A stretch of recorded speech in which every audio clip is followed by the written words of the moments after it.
This is a dark day for democracy. The Supreme Court, well, it just gutted the Voting Rights Act in a cynical 6-3 decision. With it, dealt a blow to the landmark civil rights law, opened the door for other states to redraw their maps in ways that could affect elections for years to come.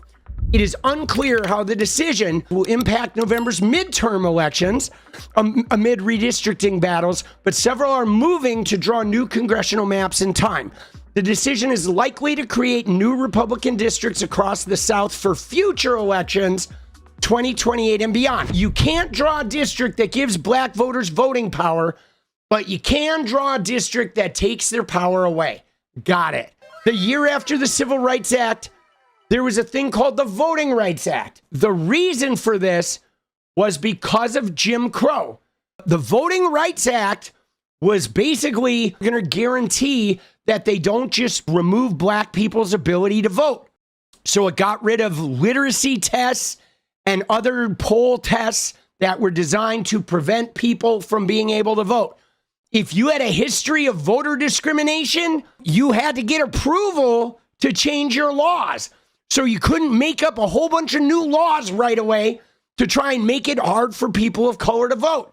And then there was permanent protection against voting discrimination based on race. So the Section 2 of the Voting Rights Act meant they could make a district that was mostly black people and guarantee that there would be some voting power for the people of color. Because guys, if you have a whole bunch of black people in one area of Alabama, what Alabama will do is they will cut a sliver of that area like a pie and feed it into a white area. So all of those black voters, they will be part of like 5 Republican districts that are all white people. And that black area will have no voting power whatsoever.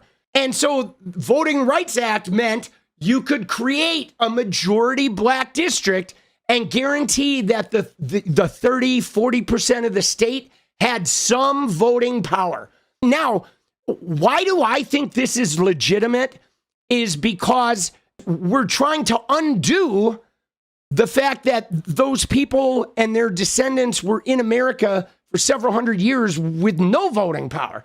So there's no reason we should let them continue to get diluted, because the whole point of the Civil Rights Act and the Voting Rights Act is to make sure that their votes count. But here's the hitch.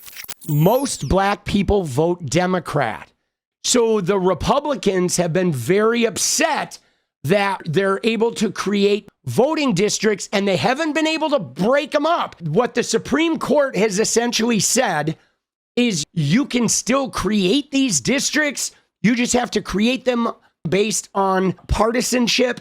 However, the problem is they can dismantle them based on partisanship. They're no longer protected. So now if you have a Democratic district that is majority black, the Republicans can break up that district like they could any other Democratic district. And I hope if we give the Dems Congress and a president in 2028, we just end partisan gerrymandering. It has to be done. It absolutely has to be done. It is so toxic. It is like pitting people against each other. And guys, I don't like it even when the Dems do it, because whether it's blue voters or red voters, I don't think red voters should have to live in a state where there's, all Democratic representatives and nobody represents their interests. I think that there's so much tension around that. I mean, we have to either end partisan gerrymandering or we have to do some kind of national divorce and let red people move to red states and relocate them or something. This is a dark day for democracy. The Supreme Court, well, it just gutted the Voting Rights Act in a cynical 6-3 decision. Ever since 1965, when the Voting Rights Act was first passed, there has been a provision that is applied nationwide. It is referred to as Section 2, and it has effectively prevented minority voters from being discriminated in voting, from having their votes diluted and effectively, therefore, deny them equal franchise. And, unlike Section 5 of the Voting Rights Act, which was at issue in the Shelby County case, the case in 2013 that gutted another provision, Section 2 was relatively uncontroversial. People didn't like Section 5 on the right. They didn't like it because it chose certain states and jurisdictions to be subject to what was called preclearance, which meant that before those states and counties that had histories of racial discriminating in voting could make any changes at all, they had to get their changes approved either by the Department of Justice or by a 3-judge court in Washington, D.C. Yeah, that was the part we were talking about. If they had previously discriminated, they couldn't change their laws. Many conservatives, including Chief Justice Roberts,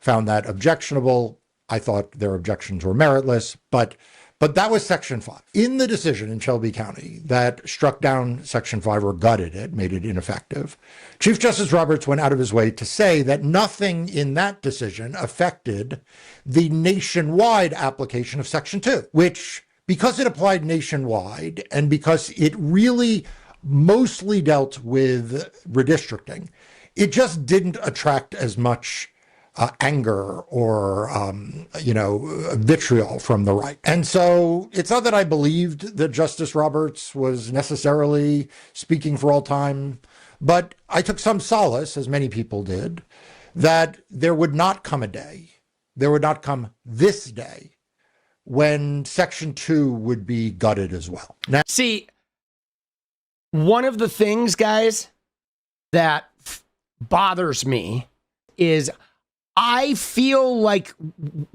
it's pretty obvious that the Republicans, if we let them win any more elections, guys, they're going to take away all of our rights. And if you look at Project 2025, the Heritage Foundation, these motherfuckers, it's basically a two-class society. You have white Christians that are going to church and having babies, and everybody else is like free labor in work camps. That's it. You're either a white Christian who conforms to the social standard of American life, or you are going to be treated like a criminal and you are just going to be part of the free workforce that makes them all money working with the robots. They would put us in work camps in 2 fucking minutes. Dude, they're building camps everywhere that are filled with no immigrants, guys. Those camps they're building are for us, okay? Like, you know what I mean? We need to wake up. Leftists, centrists, liberals, communists, socialists. Yo, bro, those camps are for us. Hold on. Yo, what up, leftists? Yo, centrists, liberals, what's up, homies? Political punk here. Dude, those camps are for us, all right? You dumb fucks. All right, let's quit fighting. Let's kick the shit out of them. All right, kick the fucking shit out of them. Look, we have been bracing for a bad outcome, but in my estimation, this is the worst outcome possible. And here's why. I could have lived with, I wouldn't have been happy, I would have disagreed vehemently, but I could have lived with the conservatives being intellectually honest and just saying, look, we don't like the Voting Rights Act and we're getting rid of it. Instead, and the reason why I call it a cynical decision, they actually claim they didn't strike down the Voting Rights Act. If you are a black voter in Louisiana or a black voter in Alabama, you could still get a protected map. You could still have lawyers sue to give you a protected map, so long as that map results in the election of a Republican. So black voters are now told they only get protection in states like Alabama and Louisiana if they are voting for Republicans. If they're voting for Democrats, they don't. And so, Ashley, that is my take on this. You and the 𝗙𝗪𝗏 team have been spending the last few hours poring over this case and the dissents and all of the ins and the outs. Tell me from your standpoint, from a personal standpoint, what this decision means. So this is resonating with me even more because the District 6 in Louisiana at the center of this case is the district where my parents live. It's the district where I went to middle school and high school. And so immediately I think of my community. I think of the fact that my parents won't have a representative in Congress that will effectively advocate for the needs of not just my family, but the community. And so I think that's what I kind of think will play out across the South, where we need effective advocates who are from the community, who understand and who are driven to solve the issues that they're seeing around them. And I think that with the decision today, we're going to see more maps that are not reflective of this. I got a text from my mom who was just like, this is sad. Like, she loves 𝗙𝗍𝗋𝗆 as her representative, and now that's no more. So yeah, I think about 𝗙𝗍𝗋𝗆, I think about Troy Carter, I think about all the representatives in Congress who represent these districts that will now be redrawn. I think this is really right here, dude. Look at this, guys. Think about this, okay? We had one black president, Barack Obama. He won twice.